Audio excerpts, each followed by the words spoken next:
आज मैं आपको अपने एक डायरी के पन्ने से एक कहानी सुनाने वाला हूँ। तो बात उन दिनों की थी जब मैं अरे यार फ्लैशबैक बंद करो, अपना बजट इतना नहीं है। हाँ, तो मैं फ्लैशबैक मेरा मतलब मैं कह रहा था कि मैंने तो आपको बताया नहीं कि मैं कौन हूँ। मैं आपका फ्रेंड क्रेजी स्केल्टन हूँ, आप स्केल्टन भी बुला सकते हैं, हालांकि स्केल्टन ही नाम है मेरा। हाँ, तो मैं कह रहा था कि बात उन दिनों की है जब मैं आर्यभट्ट जी के साथ था। आज से लगभग लाखों हज़ारों साल पहले जब भी थे, आप गूगल सर्च कर सकते हैं। हाँ, तो मैं उनके साथ एज ए स्टूडेंट वहाँ पर था, या यूँ कह लीजिए कि मैं उनका पर्सनल असिस्टेंट या एडवाइज़र था वहाँ पे।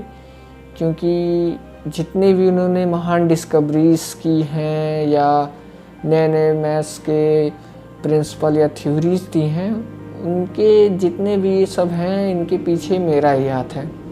क्योंकि उनके पीछे मैं ही खड़ा होता था, उनको धक्का देता था, मतलब एज ए उस तरह से धक्का नहीं कि एकदम गिर जाए, वो फीलिंग वाला जो फोर्स होता है जो अंदर से आता है कि बातों से उनको मैं फोर्स करता था। इस तरह से मेरा हाथ उनके पीछे था। तो बात ये उस चीज़ की है जब वो थे, मतलब कुछ नया एक्सपेरिमेंट करना चाहते थे, नई डिस्कवरी करना चाहते थे। तो उनको कुछ आइडियाज़ नहीं मिल रहे थे कि अब मैं क्या करूँ। वो अपने इक्वेशंस में ही उलझे हुए थे। तो उनको ज़रूरत थी एक हिंट की या प्रॉब्लम की, क्योंकि मैंने सोचा क्यों ना इनकी मदद की जाए। मैंने क्या किया, मैंने उनसे एक टेस्ट लेने के लिए बोला। मतलब मेरा टेस्ट एज ए स्टूडेंट भी मैं वहाँ पे था, तो उन्होंने मेरा मतलब मैंने उनसे कहा कि आप मेरा टेस्ट लीजिए। तो उन्होंने कहा चलो ठीक है, मैं टेस्ट लेता हूँ। हालांकि मैं काफ़ी ब्रिलियंट और इंटेलिजेंट था, लेकिन ये बात उनको भी मालूम थी। लेकिन वो कह रहे होंगे चलो कह रहा तो ले लेते हैं, इसमें भी कोई बात होगी। तो क्योंकि वो मेरा बात बहुत ज़्यादा मानते थे, इसलिए ऐसा करते हैं। हाँ, तो उन्होंने मेरा टेस्ट लिया और उन्होंने एक ऐसा क्वेश्चन दिया, काफ़ी कठिन क्वेश्चन है, आप लोग नहीं समझेंगे वरना मैं बता देता। खैर, मैं बाद में बताऊंगा जब आप उस लायक हो जाएंगे। मेरा मतलब मेरे को याद नहीं वो क्वेश्चन, चलो ठीक है। हाँ, तो मैं कह रहा था कि उन्होंने जब दिया वो क्वेश्चन, वो काफ़ी कठिन था, 3-4 दिन लगभग लग जाते उसको सॉल्व करने में। लेकिन मैं उसको आधे घंटे में ही सॉल्व कर सकता था, क्योंकि मैं काफ़ी इंटेलिजेंट था, मतलब आज भी हूँ। तो ये ऐसा वो भी जानते थे कि मैं काफ़ी इंटेलिजेंट हूँ, मैं काफ़ी जल्दी क्वेश्चन सॉल्व कर सकता हूँ, लेकिन फिर भी उन्होंने दिया। तो मैंने क्या किया, उस क्वेश्चन को जानबूझकर गलत सॉल्व किया, क्योंकि मुझे पता था कि ये क्वेश्चन सॉल्व हो जाएगा और उनको भी मालूम था। लेकिन मैंने जानबूझकर ये गलत क्वेश्चन, मतलब वो क्वेश्चन गलत सॉल्व किया। क्योंकि अगर सही सॉल्व करता तो 9 आउट ऑफ 9% मिल जाते हैं, क्योंकि उस समय जीरो का आविष्कार नहीं था। हाँ, ये बात जीरो के आविष्कार से पहले की है, तो जीरो का आविष्कार नहीं था, तो परसेंट 9 तक ही होते थे, 1 से 9। तो मैं 9 आउट ऑफ 9 पा जाता। लेकिन मैंने कहा इस बार गलत सोल्व करके इनको हिंट दिया जाए। अभी मैं आगे बताता हूँ मैं ऐसा क्यों कर रहा हूँ।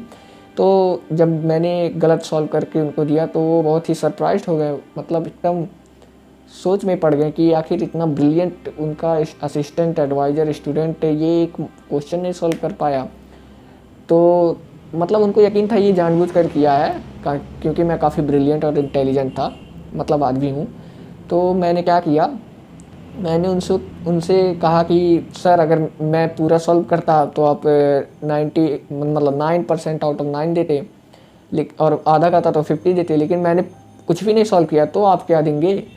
तो वो सोचने लगे, हाँ ये तो सोचने वाली बात है, अगर कोई कुछ भी नहीं सॉल्व करेगा तो क्या देगा। तो उस समय मतलब वो मेरा कॉपी ऐसे हाथ में लिए हुए थे, रुकिए मैं करके बताता हूँ क्या।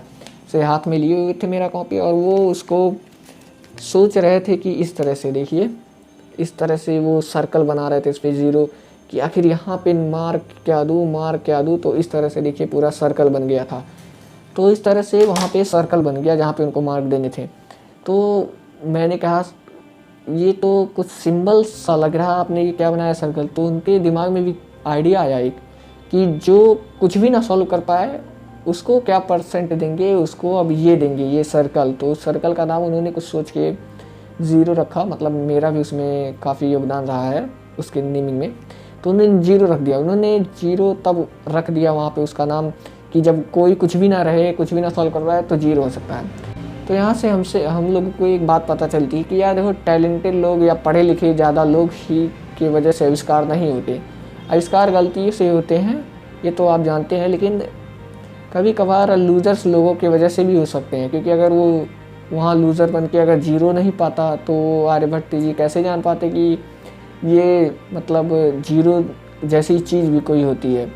अगर सब 100 पाते रहते तो कभी मतलब 9% पाते रहते तो हमारी काउंटिंग जो 9% तक ही रह जाती, 9 तक ही रह जाती, उसके आगे कभी बढ़ती ही नहीं। तो यार देखो, लूज़र की वजह से आज एक जीरो आया ना, तो यार देखो हमेशा अपने आप को काफ़ी ब्रिलियंट, इंटेलिजेंट नहीं होना चाहिए। वैसे मैं हूँ, लेकिन ये भी सही है कि ब्रिलियंट के लोगों की वजह से, मतलब मेरे जैसे लोगों की वजह से होता है, लेकिन कभी कभार लूज़र्स बन के भी कुछ किया जा सकता है।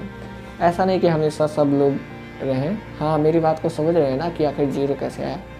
चलिए ठीक है, हम अगली बार फिर मिलेंगे एक नई अपनी कहानी के साथ। मेरे डायरी में काफ़ी कहानी है, क्योंकि मैं आज से नहीं, जब से अर्थ है तब से हूँ यहाँ पे।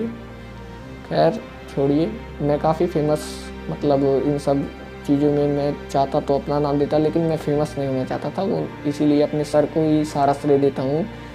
और मैं अपने पढ़ाने वाले को कभी पीछे नहीं रहता हूँ। हाँ, आता हूँ, मेरा नौकर बुला रहा है तो मैं जाता हूँ। चलिए मिलते हैं आगे।